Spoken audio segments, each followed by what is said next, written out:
நான் சொன்னதால் உண்மையாகவே யாராவது பாதிக்கப்பட்டிருந்தா சொரி. ஏனென்றால் சில பேருக்கு மனசளவில் பாதிச்சுட்டு போடுறதுக்கு எல்லாருமே என்ன கேட்குறேன்னு சொன்னால் நீ கொஞ்சம் சீரியஸாக இரு. அது சீரியஸாக இருக்கிறது பார்லிமெண்ட்டுக்குள்ளேடா. இப்போ கூட நான் கௌரவ சபாநாயகர் அவர்களே போயிட்டு போட என்னோட தெரியலமாடா ஃப்ராங்க்ஃபர்ட்டில் நீ கேட்கல, ஜொலியாக தான் நிற்க வேணும். நான் யார்கிட்டையுமே கேட்கல. இனத்தின் எதிர்காலம், இனத்தின் தலைவர், இப்போ ரெண்டாம் தேசிய தலைவர் வேற ஒன்றா தெரியணும். சைக்கிளும் பாரும் சேர்ந்து ஒன்றா தெரியுது. சும்மா ஒரு வெயிட்டோட போட்டேன் பக்கத்து வீட்டு அங்களுக்கு தேங்க்ஸ் சொல்லுங்கோண்டு. இப்போ என்ன வச்சு டெய்லி அட்வர்டைஸ்மெண்ட் செய்கிறாங்க, உழைக்கிறாங்க. கனடாவில் இருக்கோ ஃப்ரான்ஸில் இருக்கிற ஒரு பெரிய ஒரு நகைக்கடையோ ஏதோ ஒன்று எந்த பேரை வச்சு தான் அட்வர்டைஸ்மெண்ட் போட்டிருக்கு. உலகம் ஃபுல்லாக என்ன நீங்கள் ஃபேமஸ் ஆக்குறீங்க. நான் பாராளுமன்ற உறுப்பினர் சொல்கிறதுக்கு வெக்கப்படுற ஒரு ஆள். என்னடாலும் இந்த பாலிட்டிக்ஸ் எனக்கு கண்ணிலே காட்டாத ஒரு விஷயம். நான் டாக்டராக படித்தேன்னா டாக்டராக தான் சாவேன்.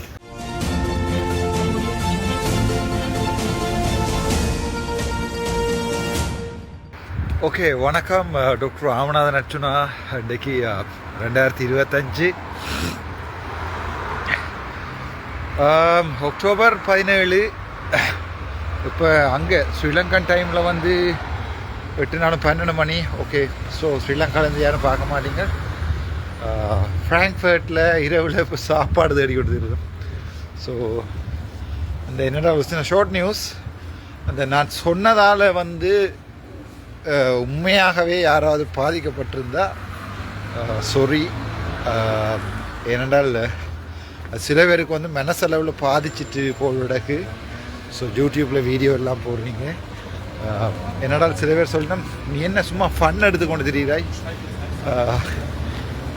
ஃபன் எடுத்துக்கொண்டு திரியிறாய், நீ ஒரு எம்பியா, ஒரு எம்பி இப்படியா யூடியூப்பில் லைவ் போடுறது, ஒரு எம்பி இப்படியா கதைக்கிறது, வசனங்கள் கதைக்க தெரியாதா, டீசெண்டாக கதைக்க தெரியாதா, நீ ஒரு எம்பியாக இருந்து கொண்டு என்னென்று இப்படியெல்லாம் கதைக்கலாம், மக்கள் உன்னை தேர்வு செஞ்சது அரசியல் செய்கிறதுக்கு யாரை சுத்தமாக இது மாதிரி பார் மாதிரி அல்லது அந்த சட்டத்தரணி ஏதோ குறின்றாங்கன்னு எனக்கு என்னென்ன விளங்கியலை. அந்த மாதிரி எனக்கு கவிதையெல்லாம் வெளியே பாடிக்கொண்டிருக்க வாடாப்பா. நான் சாதாரணமான மனுஷன், சாதாரணமான ஒரு வைத்தியர். பெரிய சீரியல்லாம் ஓட்டவன் பண்ண தேவையில்லை. டிக்டாக்கில் குளர்றாக்கள், யூடியூப்பில் குளர்றாக்கள் என்னை பொறுத்த வரைக்கும் எனக்கு ஒரு என்டர்டெயின்மெண்ட். இவங்க நான் என்ன மறந்தாலும் ஐயர் மாதிரி இவங்களை என்ன மறக்க மாட்டாங்க போடுறதுக்கு.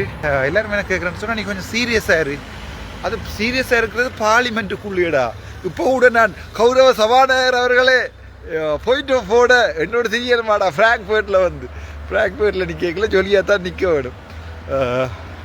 இங்கே இருந்து கொண்டு சீரியஸாக சிலர் சொன்னால் லைவுகளை சீரியஸாக போடு, சீரியஸாக கதை லைவுகளை ஏன் இப்படி கதைக்கிற, இங்கே எல்லாம் மறக்கிற வழியில் ஆடிக்கி விட்டுருக்கானுங்க. நான் ஒன்று சொல்ல விரும்பல. ஓகே, எல்லோரும் என்ன சொல்கிறா கொஞ்சம் சீரியஸாக கதை. வணக்கம் திசண்ணா, வணக்கம். சீரியஸாக இரு, ஜோக் அடிக்காத. என்ன பாராளுமன்றம் பம்பலாக போகுதுண்டு தம்பி சிரிக்க பழகிக்கொள்ளு, இல்லாட்டி இந்த உலகம் சேர்ந்து உடனே ஸ்ட்ரெஸ் ஆகிடும். சிரித்து லைஃப்பை என்ஜாய் பண்ணுறதுக்கு ட்ரை பண்ணுங்க. அப்போது இல்லாட்டி நீங்கள் இந்த உலகம் உங்களை ஒரு உண்மையாகவே ஒரு பைத்தியக்காரன் ஆக்கிடும். ஏன்னா இந்த உலகத்தில் இந்த முக்கியமாக இந்த சோஷியல் மீடியாவில் இருக்கிறாக்களில் கணவர் ஒன்றில் பக்கத்து வீட்டு அங்கிள் கதைக்காமல் இருப்பார், அல்லது நீங்கள் பார்த்தீங்கன்னு சொன்னால் ஏதாவது ஒரு பிரச்சனை ஒன்று இருக்கும். ஒவ்வொருத்தருக்கும் ஒன்று மனசியோட பிரச்சனையாக இருக்கும், அல்லது ஏதாவது ஒரு குடி போதைகளுக்கு அடிமையாக இருப்பினும். ஸோ உலகம் 1000 சொல்லட்டும், உனக்கு நான் நீதிபதி. எல்லோரும் என்ன கேட்குறேன் வேண்டால், இப்போ நீ இவ்வளோ ஜோக் அடித்து கொண்டு இவ்வளோ பண்ணால் இவ்வளோ போஸ்டர்லாம் போட்டு கொண்டு இருக்கிறேன். ஸோ உன்னை நம்பி நாங்கள் எங்களுடைய இனத்தின் எதிர்காலத்தை எப்படி கொடுக்குறேன்ட்டு உங்களுடைய நான் யார்கிட்டையுமே கேட்கல. இனத்தின் எதிர்காலம், இனத்தின் தலைவர், இப்போ ரெண்டாம் தேசிய தலைவர் வேற ஒன்றா தெரியணும். சைக்கிளும் பாரும் சேர்ந்து ஒன்றா தெரியுது. உங்களுக்கு தெரியுமா நினைக்கிறேன். தேசிய தலைவர் மாதிரி 2 பேரும் ஒன்றா சேர்த்து விட்டது அந்த வெற்றி என்னை பொறுத்த வரைக்கும் நான் தான், அந்த பெருமையும் எனக்கு தான். எனக்கு விளங்கின அடுத்த தேர்தல் ஆக்கல இல்லையண்டு அவன் மாமா சித்தப்பா தம்பி அவன் சொந்தக்காரர் தான் இந்த டிக்டாக்ல இருந்து உள்ளாரிக்கு நிற்கிறேன், வேறு ஒருத்தரும் இல்லை. எல்லாம் இந்த பாருண்டையும் அதுக்கு பிறகு இந்த 2ஆம் தேசிய தலைவர் என்று சொல்லி ஒருத்தர் அந்த ஹிஸ்புல்லாண்ட இல்லை ஒரு ஜோக் ஒன்று உங்களுக்கு போட்ட ஞாபகம் இருக்கியா, ஆட்டுக்குட்டி தம்பியை பேரண்டு, அந்த ஜோக்கை பார்த்தீங்களோ தெரியாது. அப்படியான ஆக்கள் தான் இப்போ குளறி கொண்டிருக்கேன் நம்ம எனக்கு எதிராக. ஸோ லைஃப்பை சீரியஸாக எடுக்கக்கூடாது.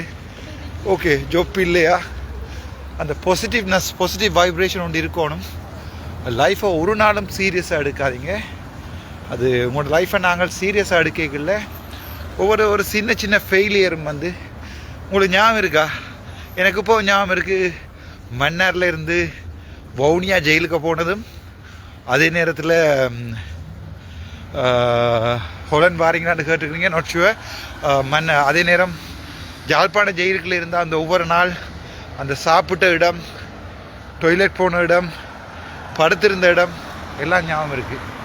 இந்த உலகத்தில் இருக்கிற எல்லாருமா சேர்ந்து ஒருத்தனை மேக்சிமம் அடின்னு அடிச்சிங்க, எழும்பவே விடாமல் ஒருத்தனை மேக்சிமம் செஞ்சு பார்த்தீங்க, வேலையில்லா பண்ணினீங்க. அதுக்கு பிறகு வழக்குகளை மாறி ஒவ்வொரு வழக்குகளை கொண்டே போட்டீங்க. ஏதோ 6 வயதில் உள்ளுக்க தள்ளலாமன்ட்டு பார்த்தீங்க. எல்லா பக்கத்தாலையும் ஒருத்தனை மேக்சிமம் அடின்னு மடித்து ஜெயிலுக்குள்ளே கொண்டே போட்ட ஒருத்தன் இப்போ ஜெர்மனியில் ஃப்ராங்க்ஃபர்ட்டில் நிற்கிறேன். சாரி, ஜெயிலுக்குள்ளே கொண்டே போட்டீங்க. இப்போ நான் ஜெர்மனியில் ஃப்ராங்க்ஃபர்ட்டில் நிற்கிறேன். ஸோ எம்எஸ்ஆ இருந்த ஒருத்தனை கொண்டு போய் எம்பி ஆக்கி விட்டுருக்குறீங்க. ஸோ எம்பி ஆக்கி இருக்கிற ஒருத்தனை கொண்டே வேறு ஒருத்தரை விடுற வரைக்கும் சந்தோஷம். சும்மா ஒரு வெயிட்டோட போட்டேன் பக்கத்து வீட்டு அங்களுக்கு தேங்க்ஸ் சொல்லுங்கோண்டு. இப்போ என்ன வச்சு டெய்லி அட்வர்டைஸ்மெண்ட் செய்கிறாங்க, உழைக்கிறாங்க. கனடாவில் இருக்கோ ஃப்ரான்ஸில் இருக்கிற ஒரு பெரிய ஒரு நகைக்கடையோ ஏதோ உண்டு, எந்த பேரை வச்சு தான் அட்வர்டைஸ்மெண்ட் போட்டிருக்கு. உலகம் ஃபுல்லாக என்ன நீங்கள் ஃபேமஸ் ஆக்குறீங்க. ஸோ அந்த விதத்தில் எனக்கு சந்தோஷம். இந்த ஃபேஸ்புக்கில் சில பேர் பக்கத்து வீட்டு அங்கள் மேட்ட பிள்ளைகள் ஃபேஸ்புக்கில் குளறினம். இப்போ சும்மா ஒரு பேச்சுக்கு நான் கேட்குறேன், ஒரு பொதுவான ஒரு கருத்தை சொன்னான். இப்போ உதாரணத்துக்கு என்ன சொல்கிறது, அதாவது ஒரு பொதுவான ஒரு கருத்தொன்று சொல்லிக்கல, இவர் என்ன சொல்லி போட்டாருண்டு ஓடியாராக்கள், குளர்றாக்கள், வீடியோ போடுறாக்கள் ஆரண்டு பார்த்தீங்கன்னா அந்த கருத்தை அவன் தொப்பி அளவாக எடுத்து போட்டு கொள்றாக்கள். இப்போ சும்மா ஒருத்தருக்கு இப்போ உதாரணத்துக்கு 500 ரூபாய் நிற்க அந்த தற்குறிய பேரன்றத சும்மா ஒருத்தர் சொல்லிட்டான் நினைக்கிறேன். அந்த வேர்ட் பாய்க்க கூடாது, பட் அது தமிழ் வேர்ட். ஸோ ஒருத்தர் சொல்லிட்டானுண்டா, அந்த 500 பேரில் ஒருத்தர் ஓடியது நான் தானது என்ன சொல்லி போட்டானுண்டா, அந்த அர்த்தம் என்னண்டா அது நீங்கள் தானண்டு. ஸோ இப்போ கன பேருக்கு அது நெஞ்சிடியாமல் வயிறடியாமல் இருக்க ஒரு 100 பேரை ப்ளாக் பண்ணியிருப்பேன். இன்னும் இப்படி சொல்லி போட்டானுன்னே அப்படி சொல்லி போட்டானுன்னே. நான் பக்கத்து வீட்டுக்கு அப்புறம் நான் அம்மாட்டே அப்பாட்டே எல்லாம் போய் அம்மா பக்கத்து வீட்டை போனியானே, ஆமாம் நீங்கள் பக்கத்து வீட்டை போனீங்களா, இந்த வீட்டை போனீங்களா, அப்பா நீங்கள் வீட்டில் 24 இருந்தீங்களாண்டு எந்த நேரம் பார்த்தாலும் போய் வீட்டை அடிபடுறதாடா. அது அந்த டிக்டாக்குள்ளே இருந்தவனுக்கு சொன்னது. டிக்டாக்குள்ளே ஒவ்வொரு வீடியோ போட்டு கொண்டு இந்த வாத்தோடு நிற்கிறதுக்கும் ஒரு சிலது காருக்கு இருந்து வீடியோ போட்டு கொண்டிருக்கு, அதுகளுக்கு சொன்னது. அதே நேரத்துக்கு கூட தலையில் போட்டுக்கொள்றீங்க. எண்டா சம்திங் ரோங் அவ்வளோதான் நான் சொல்லுவேன் உங்களுக்கு. அப்படி நீங்கள் யாராவது அப்படி சொல்கிறதே நீங்கள் உங்களோட பக்கம் எடுத்துக்கொள்கிறீங்களேன்ட்டு சொன்னால் அது நீங்கள் தானே அர்த்தம். ஸோ இனிமேல் யாராவது இந்த யூடியூப்லையும் ஃபேஸ்புக்லையும் மேபி இந்த டிக்டாக்லையும் குளறிவினமாக இருந்தால் பக்கத்து வீட்டில் இருக்கிறவங்களுக்கு நன்றி சொல்லுவோம். இதில் நானே எதை சொன்ன இது இப்போ சொன்னோன்னு ஒரு கொஞ்சம் பேர் ஓடி வந்துச்சுன்னா, அதை விட ஒரு சட்டத்தரணி ஒரு கவிதை வர்றவர் ஒருத்தர் இருக்கார். அவர் நினச்சி ஒருக்கா எனக்கு 130,000 followers உண்டு. இது ஒவ்வொரு நாளும் கவிதை பாடினா இந்தியாவில் இருக்கிற எங்களுடைய சனம் பார்க்க இந்த யார் ஒருத்தங்க குளர்றான்ட்டு. ஸோ அவர்கிட்ட வாக்கு எத்தினேன்ட்டு எனக்கு விளங்கியது. அவருக்கு எத்தனை ஓட் வந்துட்டு எவ்வளோ காலமாக அரசியல் செய்யணும், என்னடா கள்ளக்காணி எழுதுறவனுக்கு எல்லாம் சார் நான் ஓட் போடாதடா, விளங்கி கொள்ளுங்க தயவு செய்து. கள்ளக்காணி எழுதுகிற ஐயோ சாப்பாட்டுக்கு அங்கே போகணும், கள்ளக்காணி எழுதுகிற கள்ளங்களுக்கெல்லாம் சனம் ஓட் போடாது. நீங்கள் நல்லூரில் எழுதின கள்ளக்காணிகள், நீங்கள் செய்த கள்ள வழக்குகள் எல்லாத்தையும் சனம் அலர்ட்டாக தான் இருக்குது. ஸோ உங்களை சும்மா வச்சு ஆற்றல் எடுக்கச்சுன்னா ஓட் போடாது. ஸோ குளர தேவையில்லை.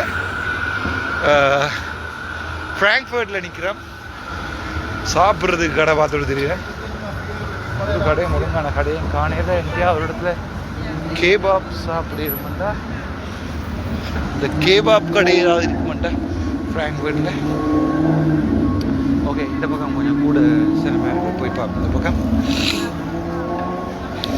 கேபாப் சாப்பிடலாமான்ற ஒரு ஆசை. நான் ஒரு கேபாப் பைத்தியமாக மாறி கொண்டு வேண்டி சாப்பிடுவோம் ரெண்டு போய் கொண்டிருக்கிறேன். அந்த வினோத் என்ற ஒரு ஆள் குளர்றார். இப்போ நான் இவரை எப்போ பிளாக் பண்ணுவேன், இப்போ கொஞ்சம் பொறுத்து பிளாக் பண்ணுவேன். நீங்கள் பக்கத்து வீட்டு மாமாக்கும் அங்களுக்கும் நன்றி சொல்லுங்க, அவ்வளோதான் உங்களால் செய்யலும்.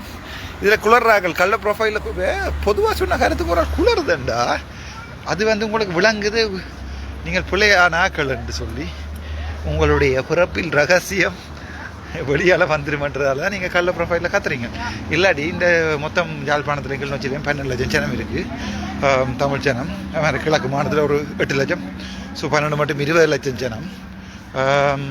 அதுக்கு பிறகு சே ஃபார் எக்ஸாம்பிள் வெளிநாட்டில் ஒரு 15-20 லட்சம் ஜனம் இருக்குது. ஸோ 40 லட்சம் ஜனத்தில் 40 பேர் வந்து திரும்ப ப்ரொஃபைலில் பிளாக் பண்ண வந்து குளறினமென்று சொன்னால் அவை யாரோ சரியாக பிறந்தார்கள்னு தான் அர்த்தம். ஸோ நான் சொன்னது அது டிக்டாக்குள்ளே இருக்கிறார்களுக்கு மட்டும்தான். இந்த டிக்டாக்குள்ளே இருந்தோண்டு டிக்டாக்குள்ளே வீடியோ போடுறாக்கள் இந்த ஏதோ யாழ்ப்பாணத்தில் இருந்த ஒரு தம்பி ஒரு ஆள் யூடியூப்பில் 2 பேர் சேர்ந்து வீடியோ போட்டு கொண்டிருப்பினா அவையெல்லாம் பார்க்கவே விளங்குது சம்திங் ரோங் கண்டு. ஸோ அவை குளர்றது ஏன்னு எனக்கு விளங்கல. Okay, simple as that. எல்லா பக்கத்தாலையும் எனக்கு அடி நடித்து பார்த்தீங்க. ஃப்ராங்க்ஃபர்ட் ஜெர்மனியில் நிற்கிறோம். வாரம் பாராளுமன்றத்துக்கு அதோட இன்னொரு வீடியோ ஒன்று அப்லோட் பண்ணுறேன்னு அதை பாருங்கோ. வாழைச்சேனை வைத்தியசாலையில் நடந்த பிரச்சனை தொடர்பாக யாராவது வாழைச்சேனை தொடர்பாக கிழக்கு மாநிலத்தில் இருக்கிற பாராளுமன்ற உறுப்பினர்கள் யாராவது இருந்தால் 7 மண்டா அது ஒருக்கா பாராளுமன்ற கதைக்கு சொல்லுவோம். இல்லாட்டி நாங்கள் வரும் வரைக்கும் வெயிட் பண்ணுவோம். நன்றி, வணக்கம். This is doctor Ramanathan. சொன்னால் நான் பாராளுமன்ற உறுப்பினர் சொல்கிறதுக்கு வெக்கப்படுற ஒரு ஆள். என்னடால் இந்த பாலிட்டிக்ஸ் எனக்கு கண்ணிலேயே காட்டாத ஒரு விஷயம். நான் டாக்டராக படித்தேன்னா டாக்டராக தான் சாவேன். So bye-bye.